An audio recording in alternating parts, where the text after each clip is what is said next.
नमस्कार, मैं Manoj Jha the news breaker के प्लेटफॉर्म पर आप सभी का फिर से स्वागत है। दिल्ली के चुनावी दंगल में आपने पिछले एक पखवाड़े से जो दृश्य देखा, आपको समझ में आया होगा कि विपक्ष में भाजपा और कांग्रेस खास करके ये दोनों आम आदमी पार्टी की सरकार और उसके मुखिया रहे कुछ दिन पहले तक पूर्व मुख्यमंत्री अरविंद केजरीवाल की घेराबंदी जिन मुद्दों पर करना चाहते हैं ये विपक्ष की पार्टियां, केजरीवाल कोई दूसरा नैरेटिव लेके सामने आ जाते हैं। नैरेटिव तो क्या, एक दूसरा इशू उठाते हैं वो। इस मामले में केजरीवाल की तारीफ करनी होगी कि चुनाव का एजेंडा भारतीय जनता पार्टी या कांग्रेस सेट नहीं कर पा रही है, बल्कि केजरीवाल के उठाए मुद्दों पर ही सफाई देने में उनका समय व्यतीत हो रहा है। अभी आपको मैं जैसे पहले की वीडियो में मैंने बताया था कि शीश महल का मुद्दा बने ही नहीं, राजमहल का मुद्दा उठा दिया गया, प्रधानमंत्री आवास का। खैर, ये सब दो दो तीन तीन दिन के असर वाले मुद्दे हैं। एक दिन पूर्वोत्तर पर बोल दिया,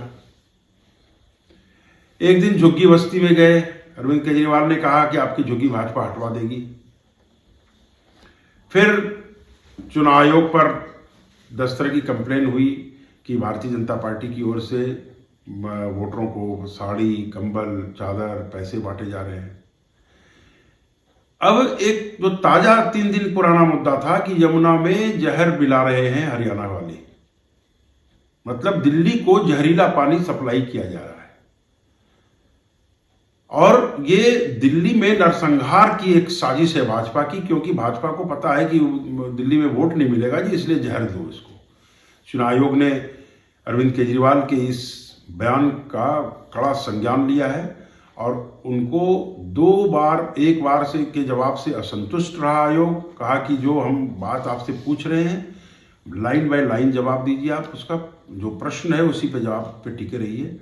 दोबारा उन्होंने फिर से जवाब दाखिल किया है। देखना होगा कि इलेक्शन कमीशन इस पर क्या निर्णय लेता है। हालांकि यदि ये बात प्रमाणित करने में केजरीवाल विफल रहते हैं तो निश्चित रूप से उनकी परेशानी बढ़ सकती है। खैर, ये एक मुद्दा था। और आप देखिए कि खुद 3 दिन पहले जिस पानी में जहर मिलाया जा रहा था, उन्होंने, आपको यह मानना पड़ेगा कि उन्होंने विपक्ष को या खासकर भाजपा को तो पानी पिला दिया इस मामले में। हरियाणा की पूरी भाजपा की टीम, खुद मुख्यमंत्री गए और जमुना में के इलाके में जमुना बहती है, वहां जाके उन्होंने खुद पानी पी के दिखाया कि जमुना पानी साफ दे रहा है। केजरीवाल ने भी इसको भी भुनाया, कहा जी दिल्ली वालों और हमने आवाज उठाई, दिल्ली वालों के संघर्ष का नतीजा है कि अब जो सब ठीक हो गया, जहर मिलाना बंद हो गया। कहने का मतलब है, मतलब एक तरह से वो बैकफुट पे चले गए। अब सवाल है कि क्या इसी तरह से आम आदमी पार्टी अरविंद केजरीवाल के सेट किए हुए या फेंके हुए तुर्रे पर विपक्ष नाचता रहेगा?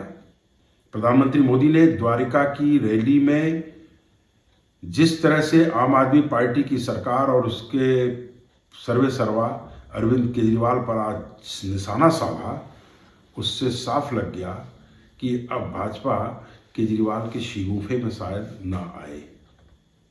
हालांकि अब प्रचार के आप समझ लीजिए कि 72 घंटे बचे हैं। आप जब ये वीडियो सुन रहे होंगे तो शायद 72 घंटे से भी कम का समय रह जाए। इन 72 घंटों में क्या होना है? चुनाव प्रचार की एक प्रवृत्ति होती है कि आखिर के दिनों में बहुत कुछ बदलता है समीकरण। प्रधानमंत्री ने आज सीधे केजरीवाल को कटघरे में खड़ा किया और उन्होंने कहा कि दिल्ली के पूर्व मुख्यमंत्री, आपके मुखिया उल जुलूल आरोप लगाते हैं, झूठ और अफवाह फैलाते हैं। कह दिया जमुना में जहर मिला दिया, फिर हल्ला मचा के निकल लेते हैं, फिर कोई दूसरा बम फोड़ देते हैं।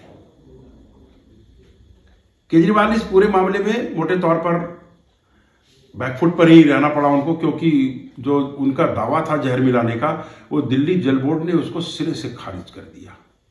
मोदी ने यही कहा कि केजरीवाल खुलेआम झूठ फैलाते हैं, अफवाह फैलाते हैं, करना इनको कुछ नहीं होता है, हर समय लड़ने की प्रवृत्ति रहती है, किसी भी समस्या को आप उठाओ केंद्र के माथे पे ठीकरा फोड़ेगा, या नहीं तो फिर अगल बगल के राज्यों पर दोष मढ़ देते हैं। वो किसी भी परेशानी, किसी भी दिल्ली की किसी भी समस्या के लिए अरविंद केजरीवाल के पास जवाब यही है कि तो भाजपा कांग्रेस से पूछो। प्रधानमंत्री ने कहा अभी ये नहीं चलेगा। हर समस्या के लिए दूसरों को दोषी ठहराने की प्रवृत्ति अब नहीं चलेगी। झुग्गी बस्ती में भी जाके झूठ फैला रहे हैं, कह रहे हैं कि भाजपा जहां झुग्गी वहां मकान नहीं बनाएगी। प्रधानमंत्री ने आश्वस्त किया कि न सिर्फ झुग्गी पर पक्का मकान बनाया जाएगा, बल्कि जो केंद्रीय योजनाएं जितनी हैं, केंद्रीय योजनाओं का लाभ सीधे उस घर को दिया जाएगा, उस घर को आबाद किया जाएगा। गैस कनेक्शन होगा, बिजली कनेक्शन होगा, पानी कनेक्शन होगा, अनाज जैसे केंद्र सरकार दे रही है तो वो सब मिलता रहेगा। पीएम का साफ कहना था कि झुग्गी वासियों की आंखों में धूल झोंकने का प्रयास कर रहे हैं अरविंद केजरीवाल। और यही नहीं रुके, उन्होंने भ्रष्टाचार पर केजरीवाल की कड़ी घेराबंदी की और उन्होंने कहा कि भाजपा की सरकार आते ही पहले ही सत्र में पहले दिन कैग की रिपोर्ट विधानसभा के पटल पर रखी जाएगी, जिसमें भ्रष्टाचार का पुलिंदा है। वो आम आदमी पार्टी की सरकार का भ्रष्टाचार जो हुआ है, बहुत सारे भ्रष्टाचार का आरोप लगाया और उन तमाम भ्रष्टाचार और गबन का वो दस्तावेज है और भारतीय जनता पार्टी की सरकार उसे पटल पर रखेगी। उन्होंने कहा कि दिल्ली को आम आदमी पार्टी ने दरअसल दूसरे राज्यों में चुनाव लड़ने के लिए एक एटीएम की तरह इस्तेमाल करना शुरू कर दिया है। यहां का पैसा कहीं और लगता है और ये सारे गबन जितने हुए हैं इसकी रिपोर्ट कैग की तैयार है, लेकिन सरकार उसको दबाने पर तुली हुई है। उन्होंने कहा कि यदि भाजपा की सरकार यहां आती है तो आम आदमी पार्टी के भ्रष्टाचार पर और कड़ा प्रहार होगा। और इतना ही नहीं, उन्होंने कहा कि दिल्ली को हम विश्व स्तर की राजधानी और या शहर बनाएंगे। दिल्ली के विकास के बारे में भी उन्होंने तमाम बातें की। प्रधानमंत्री की सभा के बाद अरविंद केजरीवाल का भी रुख रवैया अब बदल रहा है, या कहें कि सभा से पहले ही योगी आदित्यनाथ ने भी पहले दिन आके दिल्ली के विकास के मुद्दे और काम पर हिसाब मांगा था अरविंद केजरीवाल से। असर क्या है कि अब अरविंद केजरीवाल या आम आदमी पार्टी का प्रचार जो है वो फ्री स्कीम पर, आपने गौर किया होगा कि फ्री स्कीम्स जो दिल्ली में जितनी चल रही है, मुफ्त की योजनाएं, उन पर आके टिक गई है पूरी प्लानिंग। अब अरविंद केजरीवाल हर सभा में ये बताते हैं खास करके कि बिजली से कितना पैसा बचेगा, बस के किराए में महिलाओं को छूट देने से कितना पैसा बचेगा, पानी का पैसा बचेगा। कुल मिला के जो दिल्ली सरकार की स्कीम्स हैं उससे वो मोटा मोटी एक जोड़ लेके बताते हैं, गुना गणित करके, कि 40 से 45 हजार हर परिवार को फायदा दे रहे हैं हम। और उन्होंने वो जो एक जुमला वो इन दिनों इन्होंने शुरू किया है फिर से राहुल गांधी के समानांतर, कि दिल्ली के गरीबों का पैसा हम प्रधानमंत्री के अमीर दोस्तों के पास नहीं जाने देंगे। मतलब उनका कहना है कि गरीबों से तो टैक्स लेते हैं, एक माचिस तक पे टैक्स लगता है। अब पैसा जब वेव ऑफ करना होता है, कर्ज माफी करनी होती है, तो उस समय उद्योगपति याद आते हैं।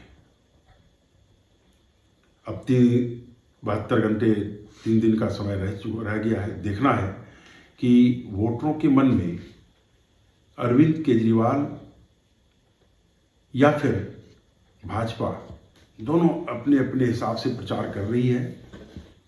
बीच में कांग्रेस भी है, कांग्रेस भी पुरजोर हमला बोल रही है। अब देखना यह है कि बाकी बचे चंद घंटे जो है चुनाव प्रचार के, दिल्ली के वोटर प्रधानमंत्री मोदी की बात सुनते हैं या फिर दिल्ली के पूर्व मुख्यमंत्री अरविंद केजरीवाल से आश्वस्त होते हैं या फिर कांग्रेस के वादों और इरादों पर यकीन करते हैं। वोटरों का रुख पता चलेगा परिणाम के बाद 8 फरवरी को। तब तक के लिए दिल्ली चुनाव की अन्य खबरों के लिए आप न्यूज मेकर के प्लेटफॉर्म पर आते रहें, देखते रहें। यदि ये वीडियो आपको अच्छा लगा तो आप इसको जाके कमेंट बॉक्स में लाइक करिएगा, सब्सक्राइब करिएगा फिर, और अपने मित्रों और परिजनों से शेयर भी करिएगा। धन्यवाद।